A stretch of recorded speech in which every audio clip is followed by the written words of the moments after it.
Hello everyone, welcome back to this channel. Students, आज के class में हम लोग माइक्रो इकोनॉमिक्स का कॉस्ट ऑफ प्रोडक्शन चैप्टर्स के through difference between average variable cost, average fixed cost and total cost के between हम लोग डिफरेंट को देखेंगे और उस डिफरेंट से डिफरेंट डिफरेंट प्रोस्पेक्ट को भी हम लोग एग्जाम्पल के साथ रिलेट करने की चेष्टा करेंगे, जहां पे हम लोग यहाँ पे कुछ कॉन्टेक्स्ट या फॉर्मूला पर ऊपर हम लोग थोड़ा पढ़ेंगे और उसके बाद जाके सीधा हमारे पास ये जो समराइज किया हुआ कुछ चार्ट्स नंबर के रूप में है, इसको भी हम लोग सीखते चलेंगे। और इसके बाद एक थर्ड लेवल एनालिसिस भी होगा, जहां से हमें कर्व एनालिसिस और इसके जो जो टोटल रिलेशंस है उसको हम लोग आइडेंटिफाई करने की चेष्टा करेंगे। Before I commencing this class, ये जो हमारे पास कॉस्ट ऑफ प्रोडक्शन और इससे रिलेटेड प्रीवियसली और भी बहुत इंपॉर्टेंट फॉर्मूला एंड बहुत जो कॉन्टेक्स्ट के अंदर हम लोग क्लास करके रखी है, वो प्लेलिस्ट में है। आप जाओ और उसको आप देख लो ताकि आप इस क्लास के साथ भी वो रिलेट कर पाओ। तो चलिए शुरू करते हैं। तो स्टूडेंट्स, कॉस्ट ऑफ प्रोडक्शन का फर्स्ट यहाँ पे हमें कुछ प्रोडक्ट को अगर प्रोडक्शन करना है यानी निकालना है, कुछ बनाना है, कुछ आउटपुट क्रिएट करना है, हम लोग मालिक की या ओनर की या हमारे एक फैक्ट्री होगा, उसी कॉन्टेक्स्ट में हम लोग आज के क्लास में डिस्कस करेंगे कि कुछ सामान बनाने के लिए कुछ खर्च तो होगा जरूर। तो उसी हिसाब से हमारे पास एवरेज कॉस्ट आता है, एवरेज फिक्स्ड कॉस्ट आता है एंड एवरेज वेरिएबल कॉस्ट भी यहाँ पे आता है। तो स्टूडेंट्स, फर्स्ट ऑफ ऑल हम लोग डिस्कशन करेंगे कि एवरेज कॉस्ट क्या होता है। तो स्टूडेंट्स, एवरेज कॉस्ट का मतलब स्टूडेंट्स फर्स्ट ऑफ ऑल हम लोग देखेंगे कि कॉस्ट कैसे होता है। तो स्टूडेंट्स, हमारे पास जलेबी का दुकान है। अच्छा, जलेबी निकालने के लिए आपको दोनों कॉस्ट के ऊपर डिपेंड करना पड़ेगा। जैसे हो गया फिक्स्ड कॉस्ट, उसके बाद हो गया वेरिएबल कॉस्ट। अब स्टूडेंट्स, हम लोग थोड़ा रिविजन कर लेंगे about the fixed and variable cost. Fixed cost के अंदर स्टूडेंट्स, आपने एक दुकान भाड़े पे ले रखी है जिसको आपको मंथली रेंटल के हिसाब से आपको पे करना होता है।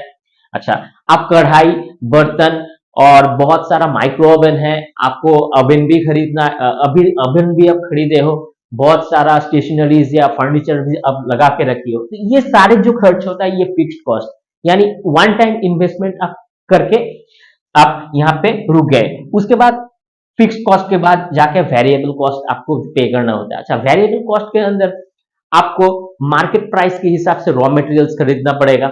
जैसे हो गया घी, हो गया मैदा, हो गया शक्कर, हो गया तो और different different type of ingredient. और क्या लगेगा, अगर आपके पास अभी 3 स्टाफ फिलहाल है तो एक्स्ट्रा वर्कलोड अगर ज्यादा बढ़ेगा, ऑर्डर ज्यादा होगा, तो उस हिसाब से आपको 2 एक्स्ट्रा हायर भी करना है, उनको सैलरी या wages what ever you can see आपको पे करना होता है। तो वो होता है वेरिएबल कॉस्ट। तो ये दोनों के हिसाब से हमारे पास जलेबी बनता है और ये टोटल हो जाता है टीसी यानी टोटल कॉस्ट।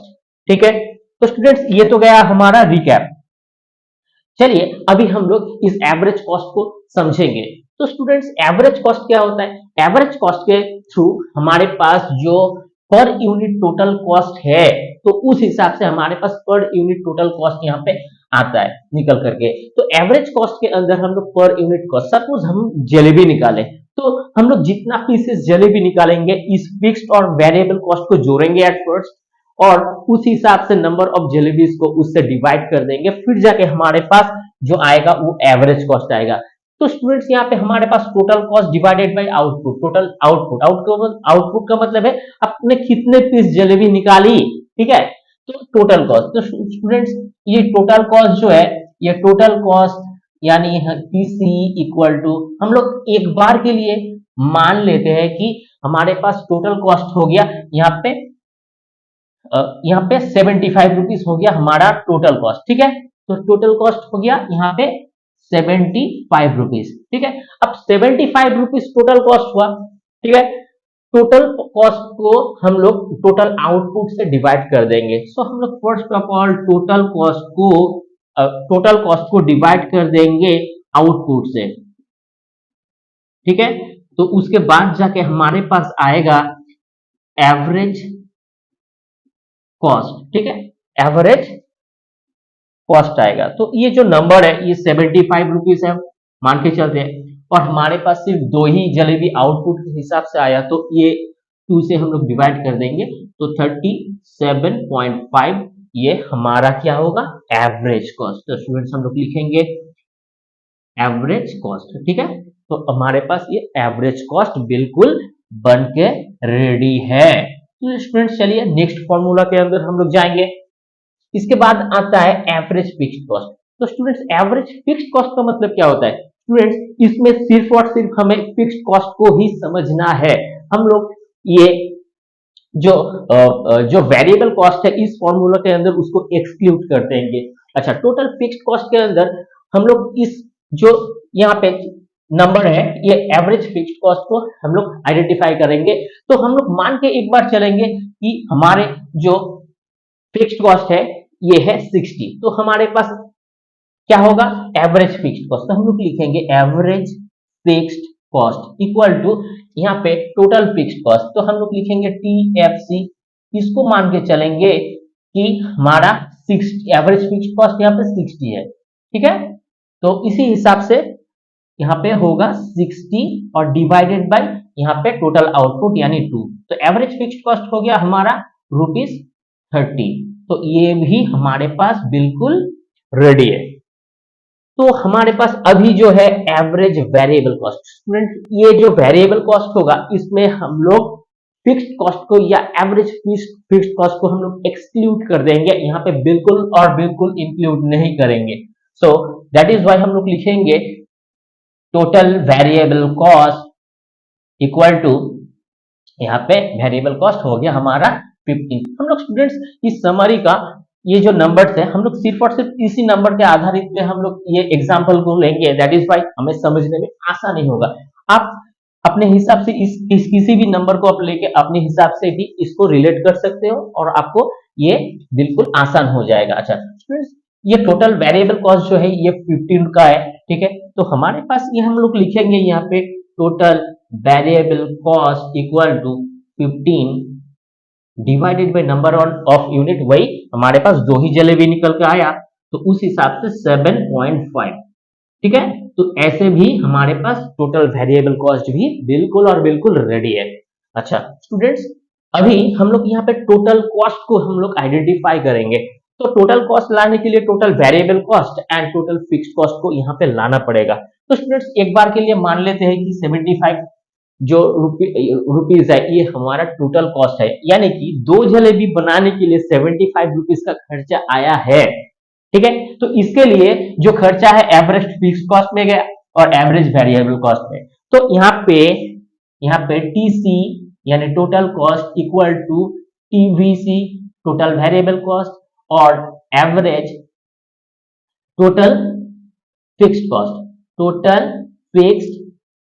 तो ये जो दोनों का जोड़ है फिर जाके हमारे पास टोटल कॉस्ट आता है। तो हम लोग यहाँ पे क्या कर देंगे, टोटल वेरिएबल कॉस्ट हमारे पास यहाँ पे था 15 और टोटल फिक्स्ड कॉस्ट था 60।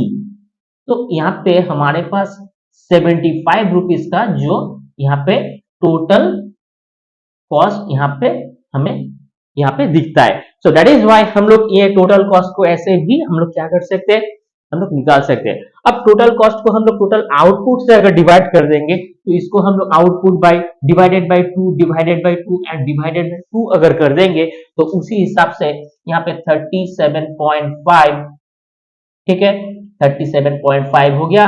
और उसके बाद यहाँ पे 7.5 प्लस यहाँ पे 30, इस दोनों को अगर हम लोग एडिशन करके हम लोग यहाँ पे देखेंगे फिर जाके हमें भी यहाँ पे पर यूनिट के हिसाब से एवरेज कॉस्ट को दिखाई देगा।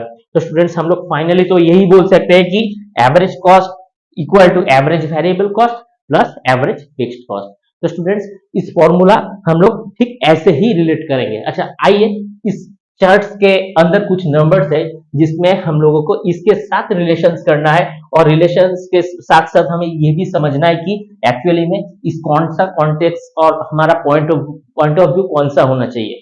तो स्टूडेंट्स यहाँ पे फर्स्ट ऑफ ऑल हम लोग जब बिजनेस चालू करी ना तो उस समय ज्यादा कस्टमर नहीं था, क्योंकि हो सकता है हमारे पास जान पहचान का उतना ज्यादा फ्लो नहीं था, हमें ज्यादा जानते नहीं थे लोग। तो दैट इज वाई उस समय बहुत ही कम आउटपुट होकर के आता था। लेकिन उस समय हमें रूम रेंट तो फिक्स्ड कॉस्ट, हम लोग मान के चलते हैं कि फिक्स्ड कॉस्ट के अंदर रूम रेंट यानी दुकान का किराया हमें 120 करके ही देना होता था, यानी टोटल यहाँ पे जो फिक्स्ड कॉस्ट था ना स्टूडेंट्स, यहाँ पे 120 ही आपको हर महीना दे के चलना है।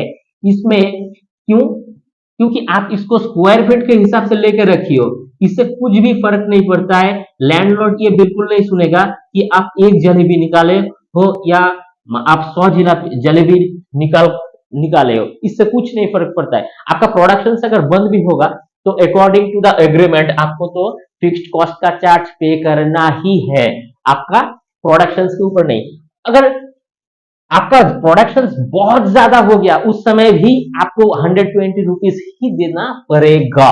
यानी हम लोग मोटा मोटा इससे ये समझते हैं कि सिचुएशन जैसे भी होना क्यों, फिक्स्ड कॉस्ट का चार्ज ऑलवेज हमें देना ही होता है। ठीक है, अच्छा तो स्टूडेंट्स फर्स्ट ऑफ ऑल हमारे पास उतना ज्यादा आउटपुट नहीं होता था, तो धीरे धीरे हमारा जो बिजनेस है उसमें ग्रोथ आई, तो हम लोग ज्यादा एक्चुअल आउटपुट को प्रोड्यूस करें। तो फर्स्ट ऑफ ऑल जो हमारा एक जलेबी बनता था उस हिसाब से यहाँ पे 120 रुपीज फिक्स्ड कॉस्ट बहुत ज्यादा उसके रेशियो के हिसाब से होता था, यानी हमें फिक्स्ड और वेरिएबल कॉस्ट ज्यादा उठाना पड़ता था लेकिन आउटपुट हमें कम मिलता था। ठीक है, ये इनिशियल हर एक बिजनेस के अंदर ऐसा ही होता है, धीरे धीरे जब मोमेंटम को पकड़ता है ना तो अपवर्ड राइजिंग के अंदर जाता है और बिजनेस को ग्रोथ दिखता है। तो स्टूडेंट्स फर्स्ट ऑफ ऑल यहाँ पे एवरेज फिक्स्ड कॉस्ट जो है उसको हम लोग देखेंगे। सो 1 से लेके यहाँ पे 8 तक जब उनका इंक्रीमेंट हुआ तो उस हिसाब से धीरे धीरे एवरेज फिक्स्ड कॉस्ट जो है ये कम होते गया। फॉर एग्जांपल स्टूडेंट्स यहाँ पे हमें 1 यूनिट मिलता था और उस समय हमें एवरेज फिक्स्ड कॉस्ट जो है वो बिल्कुल 120 रुपए देना होता उस समय। उसके बाद जाके 2 3 4 5 6 7 8 ऐसे जितने ज्यादा हमारे पास आउटपुट निकलते गए तो उस हिसाब से हमारे जो एवरेज कॉस्ट है, एवरेज फिक्स्ड कॉस्ट है वो धीरे धीरे कम होते दिखा according to the production between the fixed cost जो रेशियो एंड प्रोपोर्शन है उसके हिसाब से, यानी पर यूनिट फिक्स्ड कॉस्ट बहुत ही कम होते होते नीचे की ओर गया। अच्छा, इसको अगर हम और ज्यादा कंटिन्यू कर देंगे 8 से हम लोग 20 कर देंगे तो एवरेज फिक्स्ड कॉस्ट उतना ही कम होते दिखेगा। तो दैट इज वाई स्टूडेंट्स ये जो कर्व है ना ये ऊपर से इनिशियली बहुत ज्यादा था और धीरे धीरे नीचे की ओर चलने लगा। तो जितना ज्यादा आपके पास प्रोडक्शन होगा एवरेज फिक्स्ड कॉस्ट उतना ही आपको कम होते दिखेगा। ठीक है, लेकिन इसका एक खास बात है कि कभी भी ये फिक्स्ड का कॉस्ट ना, ये जो आप लाइन दिखते हो यहाँ पे OQ यानी ये जो क्वांटिटी ऑफ आउटपुट है तो इसके नीचे इंटरसेक्ट नहीं करता, इस हॉरिजॉन्टल लाइन को कभी भी क्रॉस करके नीचे नहीं जाएगा क्योंकि आपका फिक्स्ड कॉस्ट पॉजिटिव है, थोड़ा ही सही लेकिन पॉजिटिव है। तो पॉजिटिव होने के कारण जाके ये कम होगा लेकिन कभी भी ये नेगेटिव नहीं होगा। अच्छा चलिए, ये फिक्स्ड कॉस्ट को हमें थोड़ा बहुत हमें आइडियाज मिल गया। अब हम लोग एवरेज वेरिएबल कॉस्ट को सीखेंगे। स्टूडेंट्स ये जो है ना यू शेप का कर्व, इसको हम लोग एवरेज वेरिएबल कॉस्ट बोलेंगे। तो स्टूडेंट्स फर्स्ट ऑफ ऑल जब हम लोग बिजनेस इनिशियली हम लोग स्टार्ट करी थी ना तो उस समय फॉर एग्जाम्पल उस समय मार्केट रेट के हिसाब से हम लोग 17 रुपीज पर किलो हिसाब से मैदा खरीदते थे। तो दिन बीतते गया हम लोग आउटपुट प्रोड्यूस करते गए तो उस हिसाब से हमारा जो वेरिएबल कॉस्ट भी है वो बढ़ते बढ़ते थोड़ा आगे भी बढ़ते गया। अच्छा, उस समय स्टाफ भी उतना ज्यादा नहीं हुआ करता था, खाली 2-3 स्टाफ लेके ही हम लोग बिजनेस को कंटिन्यू करते थे। लेकिन अभी धीरे धीरे जब 8 आउटपुट हो गया तो उस समय हमारा वेरिएबल कॉस्ट भी बढ़ने लगा।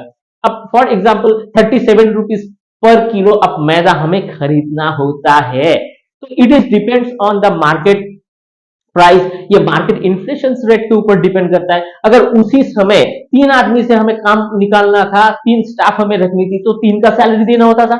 अभी हमारे पास 2 एक्स्ट्रा स्टाफ है तो उसको 2 एक्स्ट्रा स्टाफ को भी तो हमें सैलरी या वेजेस हमें तो देना ही होगा। तो उस हिसाब से वेरिएबल कॉस्ट यहाँ पे हमें बढ़ते हुए क्रम पे यहाँ पे रुझान में दिखता है।